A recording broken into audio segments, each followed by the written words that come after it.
Season 3 के episode 4 की शुरुआत होती है और बैन को वही पुराने सपने आते हैं। और इस बात को पूरे 2 महीने हो चुके हैं, लेकिन अभी भी बैन के हाथ से वही पुरानी लाइट ग्लो करती है। वो तुरंत सानवी को कॉल करता है और उसे ये कहता है कि मैं अभी भी उस टेल को महसूस कर सकता हूँ। सानवी उसे पूछती है कि अभी भी तुम्हें वो कॉलिंग आती है। बैन ना चाहते हुए भी कुछ नहीं कह पाता। अगली सुबह यही बात वो ग्रेस के साथ भी शेयर करता है और तभी उसके घर के सामने एक कार आती है और बैन को वहाँ से लेकर जाती है। रास्ते में बैन उसे कई सवाल करता है, जैसे कि हम कहाँ जा रहे हैं, लेकिन वो आदमी उसका जवाब नहीं देता। और फाइनली वो उस जगह पे पहुंच जाते हैं जहाँ पे सानवी भी उसका इंतज़ार कर रही होती है। दोनों जन आपस में ही डिस्कस करते हैं। सानवी कहती है कि इतनी टाइट सिक्योरिटी है, इसका मतलब यह है कि यहाँ पे ज़रूर कुछ ना कुछ तो प्राइवेट प्रोजेक्ट चल रहा होगा। और देखते ही देखते सामने से वैंस आ जाता है और वो सानवी से कहता है कि तुम आगे जाकर आईडी को लॉगिन करो। और वो वैन से कड़ी शब्दों में पूछता है कि मुझे उम्मीद है कि आज भी मैं तुम पर उतना ही भरोसा कर सकता हूँ जैसे कि मैं पहले करता था। इतना कहकर वो उसे अंदर बुला लेता है। रास्ते में वैन उन दोनों को कई बातें बताता है, जैसे कि ये जगह पूरी तरह से सीक्रेट है। वैन उसे पूछता है क्या टेल यहीं पर है। वैन उसे कहता है कि तुम्हारे सारे सवालों के जवाब अंदर मिल जाएंगे, बस तुम मुझे फॉलो करते जाओ। और अंदर जाकर उन दोनों को पता लगता है यहाँ पर बस एक टेल नहीं तो बल्कि इन्हें पूरा का पूरा प्लेन मिल चुका है। और पीछे से वैंस उसे कहता है वेलकम टू यूरिका।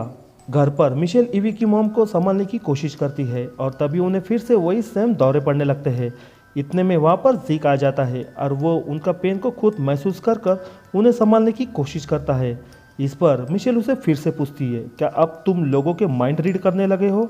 जीक कहता है कि मुझे पता नहीं, लेकिन मैं उन्हें महसूस कर सकता हूँ। तब मिशेल उसे कहती है मुझे लगता है कि ये नेक्स्ट लेवल की कॉलिंग है जो सिर्फ तुम्हें आती है। ऑफिस में जेरिट मेजर की डॉटर को पूरी तरह से हेल्प करने की कोशिश करता है। बदले में मेजर की डॉटर उसे थैंक्स कहती है। तब जेरिट उसे कहता है कि ये तो बस मेरा काम है जो मैं पूरी ईमानदारी से करता हूँ। दूसरी तरफ उन तीनों को भयानक सपने दिखाई देते हैं, जैसे कि उनके लाइफ का टाइमिंग अब खत्म ही होने वाला है। और जेल में एंजेलिना उसे संभालने की पूरी तरह से कोशिश करती है। वो कहती है कि तुम्हें बस इस कॉलिंग को फॉलो करना है, तभी तुम बच सकते हो। वो कहता है कि तुम मेरे पीछे इतना टाइम क्यों बर्बाद कर रही हो। वो कहती है कि तुम मुझे बचपन से जानते हो और तुम उन लोगों की तरह नहीं हो कि जो सिर्फ लोगों को मारना जानते हैं। बस मैं नहीं चाहती कि तुम्हारे साथ कुछ बुरा हो। वैंस उन दोनों को रिसर्च रूम की टूर करवाता है, जैसे कि कौन सी चीज़ कहाँ पर रखी है और कौन सा रिसर्च कहाँ पे चल रहा है। तभी वहाँ पे एक लेडी आती है। वैंस उन दोनों को उस लेडी से मिलवाता है और उस लेडी का नाम होता है डॉक्टर गुप्ता और ये रिसर्च रूम की हेड मैनेजर होती है और ये इंडियन एक्टर है। डॉक्टर गुप्ता उन्हें देखकर ज़्यादा खुश नहीं होती। डॉक्टर गुप्ता वैंस से कहती है कि इन दोनों को यहाँ पर नहीं होना चाहिए था। वैंस उसे समझाता है कि ये भी एक प्रोजेक्ट का हिस्सा है। बैन जैसे ही उस टेल के पास जाने लगता है, उसके हाथ की लाइट ग्लो करने लगती है और वो वैंस से पूछता है कि अब आगे क्या करना है। वैंस उसे कहता है कि आगे की बात मेरे प्राइवेट ऑफिस में करेंगे। घर पर मिशेल और जिक ने एक नर्स को अपॉइंट किया होता है ताकि ईवी की मॉम का अच्छे से देखभाल हो सके। तभी वहाँ पे एंजेलिना आती है और वो उन दोनों से कहती है कि मुझे आप दोनों की हेल्प चाहिए। वो आगे कहती है कि उसे कॉलिंग आई थी और मैं चाहती हूँ कि वो कॉलिंग को सॉल्व करे और इसके लिए आप दोनों की हेल्प मुझे चाहिए होगी। एंजेलिना के कहने पे मिशेल उससे मिलने जेल में जाती है। तभी वहाँ पर जीक को देखकर वो आदमी शॉक में गिरता है। वो कहता है कि तुम तो जिंदा हो। जीक उसे शांत करता है और उससे बैठने कहता है। मिशेल उसे कहती है कि तुम उस कॉलिंग के बारे में मुझे बताओ। मुझे पता है कि तुम्हारे पास 1 हफ्ते का ही समय है और मैं चाहती हूँ कि तुम उस कॉलिंग को फॉलो करो ताकि तुम बच सको। तभी जिक भी उसे समझाता है। वो कहता है कि मैंने भी कॉलिंग को फॉलो किया था, इसके लिए आज मैं ज़िंदा हूँ और तुम्हें मिशेल की हेल्प करनी चाहिए ताकि वो तुम्हारी जान बचा सके। वो कहता है कि एक अंधेरी जगह थी जहाँ पर मैं से भाग रहा था और सामने एक नॉर्मल सी घड़ी थी जो कि तेज़ी से चल रही थी। उसके कॉलिंग के हिसाब से मिशेल और जिक ग्राउंड में एक फुटबॉलर कोच से मिलने जाते हैं। वहाँ पे उन्हें पता लगता है कि ड्रैग नाम का एक लड़का ड्रग लेता था और वो डोज की वजह से वो मारा गया। वहाँ पे उन्हें कुछ खास जानकारी नहीं मिलती, इसके लिए वो लोग वहाँ से चले जाते हैं। फिर पता लगता है कि उन दोनों की हरकतों के ऊपर वो तीसरा साथी नज़र रख रहा था। ऑफिस रूम में बैन फिर से वैंस को वही क्वेश्चन करता है, क्या इस टेल को यहाँ पे रिसर्च करने लाया गया है। वैंस उसे कहता है कि तुम्हारे सारे सवालों के जवाब इस कंप्यूटर में मिलेंगे। तब उन्हें पता लगता है कि जैसे ही इस टेल के ऊपर रिसर्च करने की कोशिश करते हैं, ये टेल अचानक से गायब हो जाता है और लाइट दिखाई देती है। बैन उस लाइट को देखकर अंदाज़ा लगाने की कोशिश करता है कि सेम ऐसी ही लाइट जिक के वक्त भी हुई थी जब वो डेड डे को सर्वाइव कर रहा था। आगे जेरिड और मेकामी एक ऑफिसर से पूछताछ करते हैं क्योंकि जेरिड को ऐसा लगता है हो ना हो मेजर का खून हो चुका होगा। इसके लिए वो ऑफिसर से पूछता है कि ऐसी कोई बॉडी आपको मिली है इन दिनों में जिसकी हाइट 6 फीट है और उनका एज 45 to 50 के बीच में है। वो ऑफिसर कहती है कि मुझे ऐसी कोई भी बॉडी नहीं मिली है, अगर मुझे कोई बॉडी ऐसी मिलती है तो मैं आपको इसका इन्फॉर्म ज़रूर करूँगी। बैन वैंस के ऊपर जोर डालता है और उन्हें कन्विंस करने की कोशिश करता है हो ना हो प्लेन और जिक के बीच में कोई ना कोई तो कनेक्शन है। तभी सानवी का पुराना फ्रेंड टॉय डेविस वहाँ पे मिलता है। सानवी उसे देखकर काफ़ी डर जाती है क्योंकि उसके रिकॉर्ड के हिसाब से डेविस तो मर चुका है। डेविस उसे कहता है ये तो सच है कि मुझे मारा था लेकिन मैं बेहोश हो चुका था और जब मैंने अपनी आंखें खोली तो मैंने अपने आप को इस रिसर्च रूम में पाया। फिर जाके मुझे पता चला कि मैं दुनिया के लिए गायब हो चुका हूँ। सानवी उससे वो सारी डिटेल निकालने की कोशिश करती है। तब डेविस उसे कहता है कि तुम्हें यहाँ पे जो भी कुछ चीज़ दिख रही है ये सबसे ज़्यादा कॉम्प्लिकेटेड है, मैं ठीक से तुम्हें नहीं बता पाऊँगा। बैन वैन से बात करते करते उस टेल के पास पहुंच जाता है और वो वैन से कहता है कि मुझे इस टेल को छूना है। वैन भी मान जाता है। बैन जैसे ही उस टेल को छूने की कोशिश करता है उसे कुछ भी नहीं होता और वो सोच में गिरता है और बैन कहता है आखिर ये हो क्या रहा है। जीक और मिशेल उससे मिलने फिर से जेल जाते हैं। फिर पता लगता है कि वो भी एक फुटबॉलर था और वो किसी के कहने के ऊपर ड्रग्स को ड्रग देता था ताकि इसकी जगह टीम में बनी रहे, लेकिन ड्रग्स का ओवरडोज होने की वजह से ये मारा गया। लेकिन वो जैसे ही आगे नाम उसका बोलने जाता है वो वहाँ से उठकर चला जाता है। मिशेल उसे पूरी कन्विंस करने की कोशिश करती है कि उसकी और स्कैल की जान किस तरह से खतरे में है, लेकिन वो उसे रोक नहीं पाती। आगे उसका तीसरा साथी कोच को मारने उसके घर जाता है, लेकिन उसका दूसरा साथी उसे रोकने की कोशिश करता है। वो कहता है कि पहले से ही प्रॉब्लम हो चुकी है, अगर तुमने कोच को मार दिया तो प्रॉब्लम और बढ़ सकती है, लेकिन वो नहीं मानता और वो आगे बढ़ता है।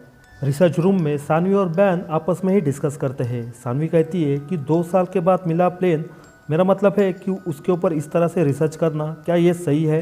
बैन कहता है कि फ़िलहाल मुझे कुछ नहीं पता, हम इस जगह पे आए तो है लेकिन हमें ये नहीं पता कि हम यहाँ पर कितने सेफ है। इतने में बैन के हाथों में वो लाइट फिर से ग्लो करने लगती है और उसे कुछ एहसास होने लगता है। तब बैन कहता है कि मुझे लगता है कि ये लाइट मुझे कुछ कहने की कोशिश कर रही है। फिर पता लगता है कि वो एक सामने के दरवाजे की तरफ इशारा कर रही होती है। बैन कहता है कि मुझे लगता है कि इस दरवाजे के आगे कुछ तो है। वो सानवी से कहता है कि तुम मुझे कवर करो, मैं इस दरवाजे के अंदर जाकर देखता हूँ आखिर है क्या। और वो जैसे जैसे आगे बढ़ता है उसके हाथ में पेन और लाइट ग्लो करने लगती है। दूसरी तरफ मिशेल मिकामी को कॉल कर कर कोच के घर के बाहर बुलाती है। मिकामी कहती है कि यहाँ पर क्या है। मिशेल कहती है कि मुझे लगता है कि यहाँ पर कुछ न कुछ तो होने वाला है। और तभी अचानक से घर के अंदर से आवाज़ आती है, वो भी गोली की। वो लोग तुरंत अंदर चले जाते हैं। फिर पता लगता है कि उसके दूसरे साथी के पैर में गोली लगी होती है। कोच अपने आप को सेव कर कर उसे कहता है कि मैंने इसके ऊपर गोली नहीं चलाई, उसके पार्टनर ने ही इस पर गोली चलाई। तब उसका दूसरा पार्टनर उसे कहता है कि आप मेरी फिक्र करना छोड़ दो, पहले इसके घर की तलाशी लो, इसके घर में ज़रूर तुम्हें ड्रग्स मिलेंगे। और ऐसा ही होता है। मिशेल जब उसके घर की छानबीन करती है तो उसके सीक्रेट लॉकर में कई सारे पैसे और ड्रग्स होते हैं और इससे ये पता चलता है कि कोच ने ही उसे ड्रग्स देने के लिए कन्विंस किया होता है। दूसरी तरफ सानवी वैन से बात करती है, वो भी पुराने मर्डर को लेकर, क्योंकि उसके हाथों से जाने अनजाने में मेजर का खून हुआ होता है और इस बात का उसे गिल्ट होता है। तब वैंस उसे समझाने की कोशिश करता है। वो कहता है कि वो एक हादसा था और तुम्हें उसे भूल जाना चाहिए, और वैसे भी तुम एक साइंटिस्ट हो और तुम्हें पता होना चाहिए कि लाइफ में कभी ना कभी ऐसे हादसे होते रहते हैं। वैंस उसे आगे कहता है कि तुम एक टीम में हो और तुम्हें उस पर से ध्यान हटाकर इस काम में ध्यान देना चाहिए क्योंकि ये काम ज़्यादा इम्पोर्टेंट है। और तभी उस टेल के ऊपर बैन के फिंगरप्रिंट्स ग्लो करने लगते हैं। वैंस तुरंत बैन को याद करता है, लेकिन बैन उस लाइट को फॉलो करते करते अंदर चला जाता है और वो ऐसी जगह पे पहुंच जाता है जहां पे ऑफिस के स्टाफ को भी आने की परमिशन नहीं होती। वहां के मेन ऑफिसर बैन को रोकने की पूरी तरह से कोशिश करते हैं, लेकिन बैन नहीं रुकता और वो एकदम से एक कंपार्टमेंट के अंदर चला जाता है। वहाँ पर किसी की बॉडी को तो प्रिजर्व करके रखा होता है। बैन उसे जब ध्यान से देखता है तो वो और किसी की नहीं बल्कि कैली की बॉडी होती है, जो कि 2 साल पहले उसकी मौत हो चुकी होती है और ये और कोई नहीं बल्कि फ्लाइट 828 की पैसेंजर होती है। कुछ देर बाद बैन सभी को एक सवाल पूछता है, आखिर कैली की बॉडी यहाँ पर क्या कर रही है। डॉक्टर गुप्ता उसे समझाने की पूरी तरह से कोशिश करती है। वो कहती है, तुम्हें पता है कि कैली की मौत किस तरह से हुई थी। बैन कहता है, सिर पर गोली लगने की वजह से। डॉक्टर गुप्ता उसे आगे कहती है, शायद तुम्हें ये नहीं पता, जिसने भी इसकी बॉडी की ऑटोप्सी की होगी उसे भी ये बात नहीं पता चली होगी। उसकी मौत गोली लगने की वजह से ज़रूर हुई है, लेकिन उसके दिमाग में जो छेद हुआ है वो किसी गोली के कारण नहीं हुआ है, बल्कि ब्लास्ट के कारण हुआ है, जिसका जवाब अभी तक हमें नहीं मिला है। और हैरान करने वाली बात यह भी है कि जब इस टेल को इस लैब में लाया गया था, कैली के दिमाग के कुछ टिश्यू अचानक से काम करने लगे थे, मानो कि वो अपने आप को फिर से रीजनरेट करने लगे हैं। ये सब सुनने के बाद बैन भी अपने दिल की बात कहता है। वो कहता है कि मुझे भी हर बार ऐसा लगता है मानो उस प्लेन में हम जैसे मर चुके हैं और फिर से जिंदा होकर वापस लौटे हैं। तब वैंस उसे कहता है कि माना मैंने कि कैली की बॉडी के ऊपर जो हलचल हो रही है इसका जवाब अभी तक साइंस के पास नहीं है, लेकिन ये मुमकिन नहीं कि कोई इंसान मरकर फिर से जिंदा हो जाए। बैन कहता है कि आपने ही मुझे सिखाया है कि भरोसा करना, और मुझे पूरा यकीन है इसमें भी कुछ ना कुछ तो हलचल जरूर हो सकती है। आगे हम देखते हैं बैन, एंजेलिना, इनके मन में कई सवाल है जिसके जवाब अभी भी वो ढूंढने की कोशिश कर रहे हैं। सानवी अब उस रिसर्च लैब में ज्वाइन हो चुकी है। जेरिड अपनी पूरी तरह से कोशिश कर रहा है कि वो मेजर को किस तरह से ढूंढ सके, और इसके लिए वो हर जगह पे पहुंच जाता है। सब पता लगता है कि वैंस का आदमी उस पर नज़र बनाए रखता है, और यही इन्फॉर्मेशन वो वैंस को देता है। और वो कहता है कि एक प्रॉब्लम हो गई है। जेरिड मेजर के कई सारे सबूत के करीब पहुंच चुका है। और इसी के साथ मैनिफेस्ट सीजन 3 का एपिसोड 4 यहीं पर ख़त्म हो जाता है। अगर आपने सीजन 1 और सीजन 2 नहीं देखा है तो उसकी लिंक आपको डिस्क्रिप्शन के अंदर मिल जाएगी। वीडियो पसंद आए तो वीडियो को लाइक करना, चैनल पर नए हो तो सब्सक्राइब भी कर लेना, क्योंकि ऐसे ही इंटरेस्टिंग वेब सीरीज़ और हॉलीवुड मूवीज़ को मैं इस चैनल के ऊपर हिंदी में एक्सप्लेन करता हूँ।